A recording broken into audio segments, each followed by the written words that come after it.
Of all the subjects taught in American schools, this year it's history that's under the microscope, especially in Florida.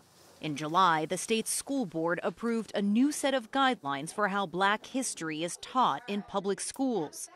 This benchmark clarification requires teachers to discuss how slaves developed skills, which, in some instances, could be applied for their personal benefit.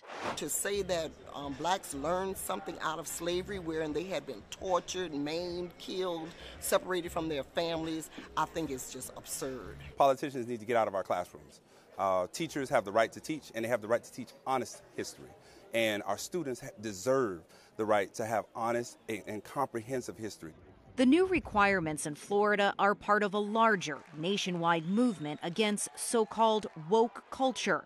Shame on you!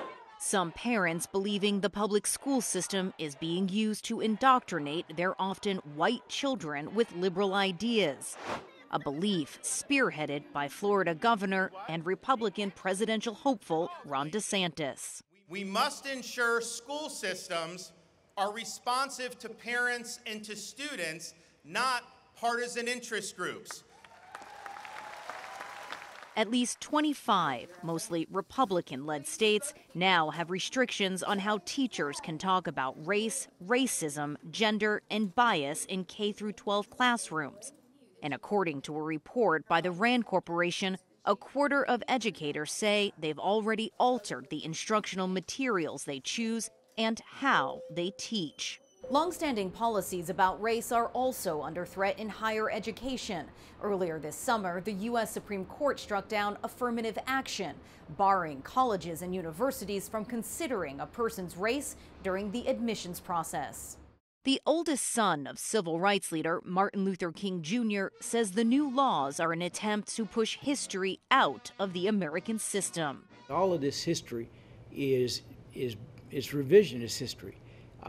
You have issues where hate and hostility and bigotry is at an all-time high. It certainly existed in 1963, but it has metastasized to something that we're not familiar with.